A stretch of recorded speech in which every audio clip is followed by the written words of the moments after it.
श्री रामकृष्ण दक्षिणेश्वर मंदिर में भक्तों के साथ विराजमान हैं। दिन बृहस्पतिवार है, सावन शुक्ला दशमी, 24 अगस्त 1882 ईस्वी। आजकल श्री रामकृष्ण के पास हाजरा महाशय, रामलाल, राखाल आदि रहते हैं। श्रीयुक्त रामलाल श्री रामकृष्ण के भतीजे हैं, काली मंदिर में पूजा करते हैं। मास्टर ने आकर देखा, उत्तर पूर्व के लंबे बरामदे में श्री रामकृष्ण हाजरा के पास खड़े हुए बातें कर रहे हैं। मास्टर ने भूमिष्ठ हो श्री रामकृष्ण की चरण वंदना की। श्री रामकृष्ण का मुख सहास्य है। मास्टर से कहने लगे, विद्यासागर से और 1-2 बार मिलना चाहिए। चित्रकार पहले नक्शा खींच लेता है, फिर उस पर रंग चढ़ाता रहता है। प्रतिमा पर पहले 1-2 बार मिट्टी चढ़ाई जाती है, फिर सफेद रंग चढ़ाया जाता है, फिर वो ढंग से रंगी जाती है। विद्यासागर का भी सब कुछ ठीक है, सिर्फ ऊपर कुछ मिट्टी पड़ी हुई है। कुछ काम अच्छे करता है, परंतु हृदय में क्या है उसकी खबर नहीं। हृदय में सोना दबा पड़ा है, हृदय में ईश्वर है।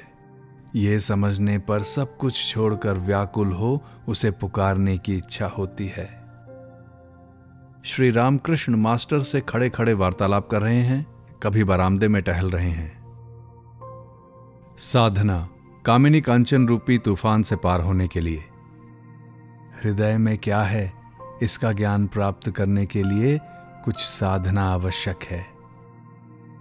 मास्टर पूछते हैं, साधना क्या बराबर करते ही जाना चाहिए? नहीं, पहले कुछ कमर कसकर करनी चाहिए, फिर ज्यादा मेहनत नहीं उठानी पड़ती। जब तक तरंग, आंधी, तूफान और नदी की मोड़ से नौका जाती है, तभी तक मल्लाह को मजबूती से पतवार पकड़नी पड़ती है। उतने से पार हो जाने पर फिर नहीं। जब वो मोड़ से बाहर हो गया और अनुकूल हवा चली, तब वो आराम से बैठा रहता है, पतवार में हाथ भर लगाए रहता है।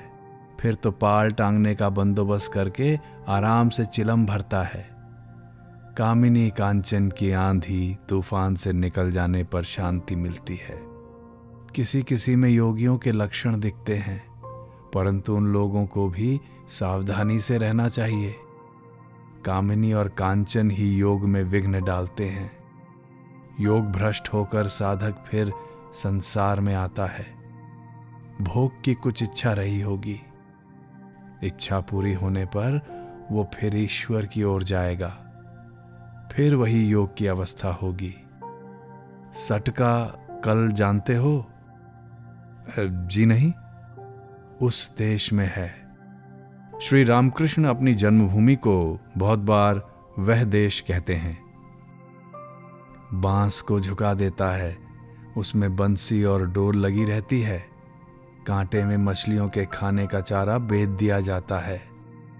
ज्यों ही मछली उसे निगल जाती है, त्यों ही वो बांस झटके के साथ ऊपर उठ जाता है। जिस प्रकार उसका सिर ऊंचा था, वैसा ही हो जाता है। तराजू में किसी और कुछ रख देने से नीचे की सुई और ऊपर की सुई दोनों बराबर नहीं रहती। नीचे की सुई मन है और ऊपर की सुई ईश्वर। नीचे की सुई का ऊपर की सुई से एक होना ही योग है। मन के स्थिर हुए बिना योग नहीं होता। संसार की हवा मन रूपी दीप शिखा को सदा ही चंचल किया करती है। वो शिखा यदि जरा भी न हिले तो योग की अवस्था हो जाती है। कामिनी और कांचन योग के विघ्न हैं। वस्तु विचार करना चाहिए। स्त्रियों के शरीर में क्या है? रक्त, मांस, आंतें, कृमि, मूत्र, विष्ठा, यही सब। उस शरीर पर प्यार क्यों? त्याग के लिए मैं अपने में राजसी भाव भरता था। तय किया कि जरी की पोशाक पहनूंगा, अंगूठी पहनूंगा, लंबी नली वाले हुक्के में तंबाकू पीऊंगा। जरी की पोशाक पहनी। रानी रासमणी के दामाद, मथुर बाबू आदि ये लोग ले आए थे। कुछ देर बाद मन से कहा, यही शॉल है, यही अंगूठी है, यही हुक्के में तंबाकू पीना है। सब फेंक दिया। तब से फिर मन नहीं चला। शाम हो रही है। कमरे के दक्षिण पूर्व की ओर के बरामदे में द्वार के पास ही अकेले में श्री रामकृष्ण मणि यानी मास्टर महाशय से बातें कर रहे हैं।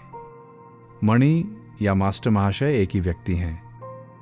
श्री रामकृष्ण कहते हैं, योगियों का मन सदा ईश्वर में लगा रहता है, सदा आत्मस्थ रहता है। शून्य दृष्टि देखते ही उनकी अवस्था सूचित हो जाती है। समझ में आ जाता है कि चिड़िया अंडे को से रही है, सारा मन अंडे ही की ओर है। ऊपर दृष्टि तो नाम मात्र की है। अच्छा, ऐसा चित्र क्या मुझे दिखा सकते हो? जैसी आज्ञा, चेष्टा करूंगा यदि कल ही मिल जाए। गुरु शिष्य संवाद, गुह्य कथा। शाम हो गई।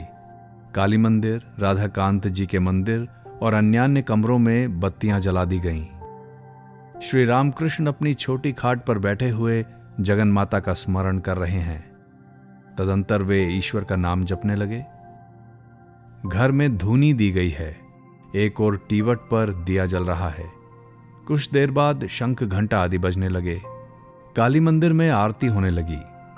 तिथि शुक्ला दशमी है। चारों ओर चांदनी छिटक रही है। आरती हो जाने पर कुछ क्षण बाद श्री रामकृष्ण मणि यानी मास्टर के साथ अकेले अनेक विषयों पर बात करने लगे। मास्टर फर्श पर बैठे हैं। कर्मण्येवाधिकारस्ते मा फलेषु कदाचन। कर्म निष्काम करना चाहिए। ईश्वर विद्यासागर जो कर्म करता है वे अच्छे हैं। वो निष्काम कर्म करने की चेष्टा करता है। जी हां। अच्छा, जहां कर्म है वहां क्या ईश्वर मिलते हैं?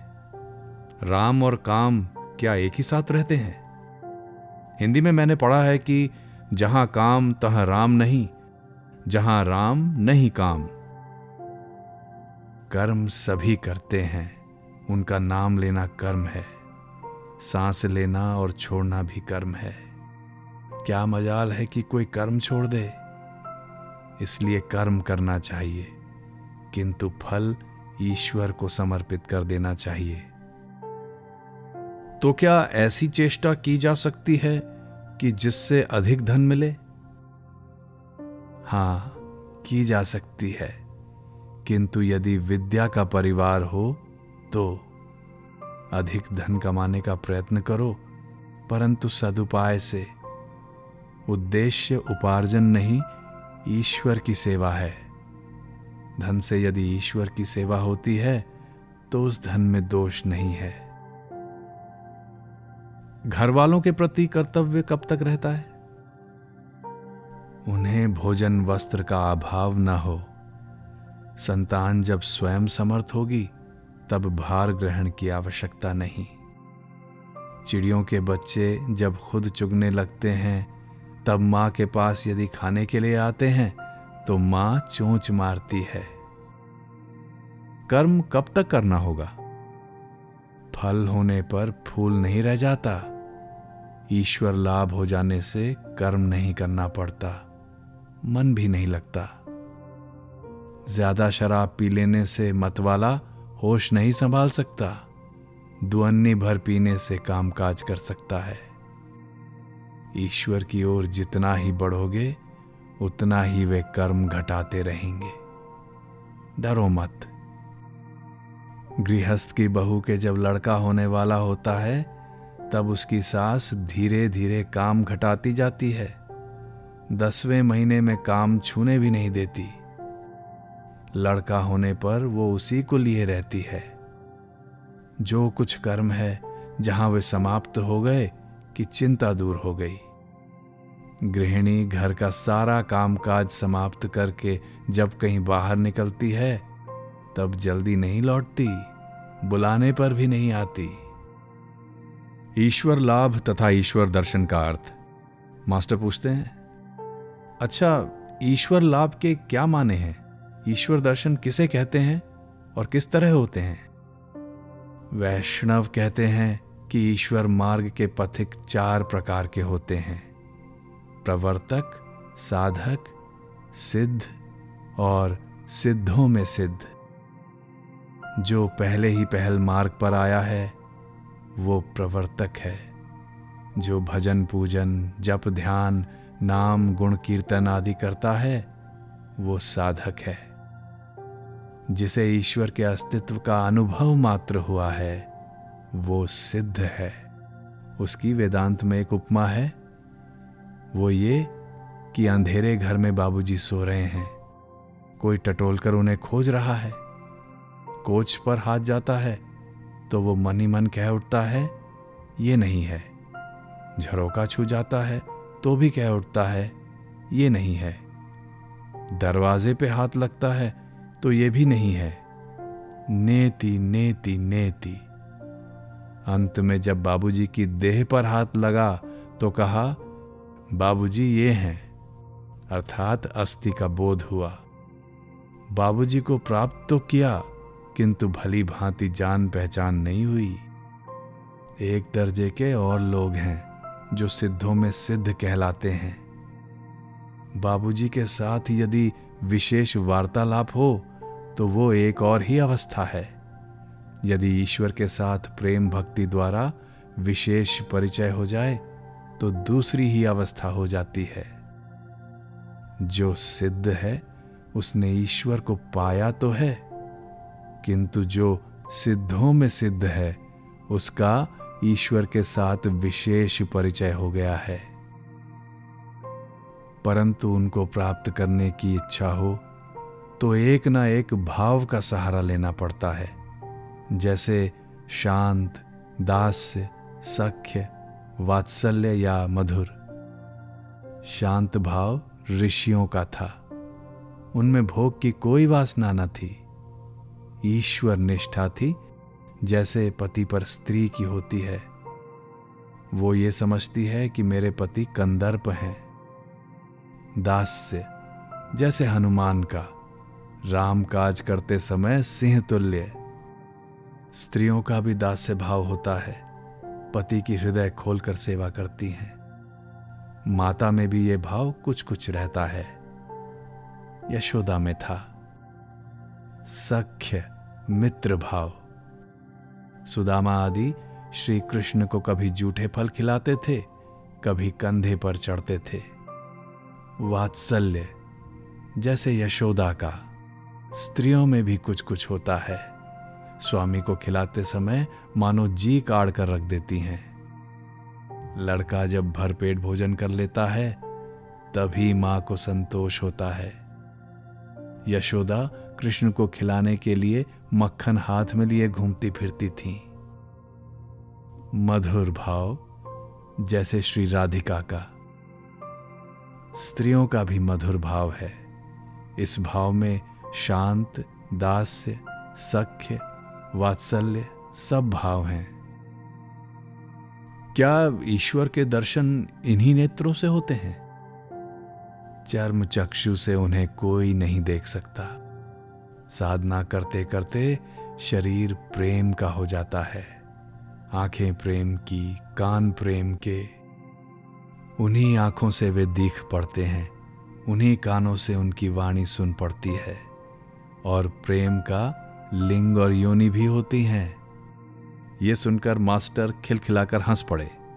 श्री रामकृष्ण जरा भी नाराज न होकर फिर कहने लगे, इस प्रेम के शरीर में आत्मा के साथ रमण होता है। मास्टर फिर गंभीर हो गए। ईश्वर को बिना खूब प्यार किए दर्शन नहीं होते। खूब प्यार करने से चारों ओर ईश्वर ही ईश्वर दिखते हैं। जिसे पीलिया हो जाता है उसे चारों ओर पीला दिखाई पड़ता है। तब मैं वही हूं ये बोध भी हो जाता है। मतवाले का नशा जब खूब चढ़ जाता है तब वो कहता है मैं ही काली हूं। गोपियां प्रेमोन्मत्त होकर कहने लगी मैं ही कृष्ण हूं। दिन रात उन्हीं की चिंता करने से चारों ओर वे ही दिख पड़ते हैं। जैसे थोड़ी देर दीप शिखा की ओर ताकते रहो तो फिर चारों ओर सब कुछ शिखामय ही दिखाई देता है। मास्टर सोचते हैं कि वो शिखा तो सत्य शिखा है नहीं। अंतर्यामी श्री कृष्ण कहने लगे, चैतन्य की चिंता करने से कोई अचेत नहीं हो जाता। शिवनाथ ने कहा था, ईश्वर की बार बार चिंता करने से लोग पागल हो जाते हैं। मैंने उससे कहा, चैतन्य की चिंता करने से क्या कभी कोई चैतन्यहीन होता है? जी समझा। ये तो किसी अनित्य विषय की चिंता है नहीं। जो नित्य और चेतन है उनमें मन लगाने से मनुष्य अचेतन क्यों होने लगा? ये उनकी कृपा है। बिना उनकी कृपा के संदेह भजन नहीं होता। आत्मदर्शन के बिना संदेह दूर नहीं होता। उनकी कृपा होने पर फिर कोई भय की बात नहीं रह जाती। पुत्र यदि पिता का हाथ पकड़कर चले तो गिर भी सकता है, परंतु यदि पिता पुत्र का हाथ पकड़े तो फिर गिरने का कोई भय नहीं। वे यदि कृपा करके संशय दूर कर दें और दर्शन दें तो फिर कोई दुख नहीं, परंतु उन्हें पाने के लिए खूब व्याकुल होकर पुकारना चाहिए, साधना करनी चाहिए, तब उनकी कृपा होती है। पुत्र को दौड़ते हाँफते देखकर माता को दया आ जाती है। मां छिपी थी, सामने प्रकट हो जाती है। मास्टर सोच रहे हैं, ईश्वर दौड़ धूप क्यों कराते हैं? श्री रामकृष्ण तुरंत कहने लगे, उनकी इच्छा की कुछ देर दौड़ धूप हो तो आनंद मिले। लीला से उन्होंने संसार की रचना की है। इसी का नाम महामाया है। अतएव उस शक्ति रूपिणी महामाया की शरण लेनी पड़ती है। माया के पाशों ने बांध लिया है। फांस कटने पर ईश्वर के दर्शन हो सकते हैं। आध्याशक्ति, महामाया तथा शक्ति साधना। कोई ईश्वर की कृपा प्राप्त करना चाहे तो उसे पहले आध्याशक्ति रूपिणी महामाया को प्रसन्न करना चाहिए।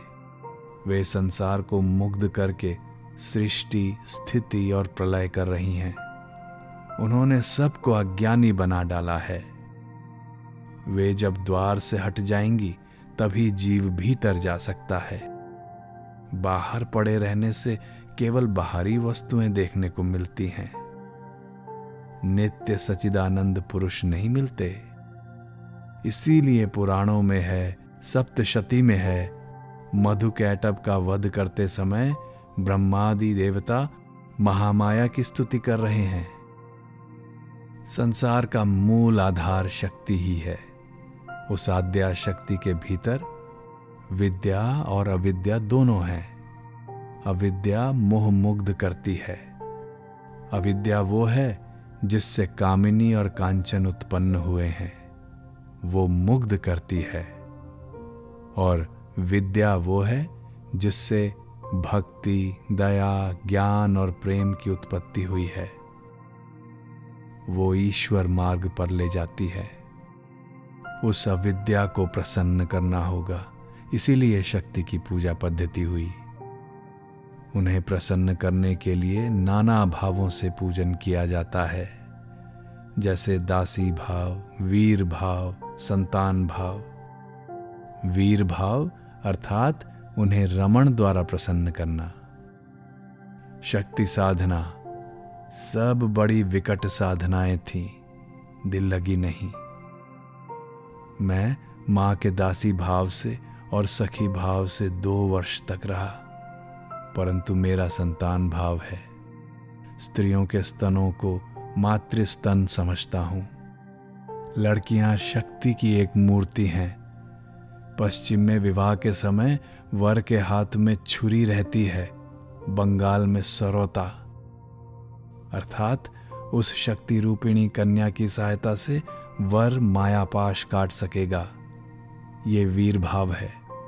मैंने वीर भाव से पूजा नहीं की, मेरा संतान भाव था। कन्या शक्ति स्वरूपा है। विवाह के समय तुमने नहीं देखा, वर अहमक की तरह पीछे बैठा रहता है, परंतु कन्या निशंक रहती है। ईश्वर लाभ करने पर उनके बाहरी ऐश्वर्य संसार के ऐश्वर्य को भक्त भूल जाता है। उन्हें देखने से उनके ऐश्वर्य की बात याद नहीं आती।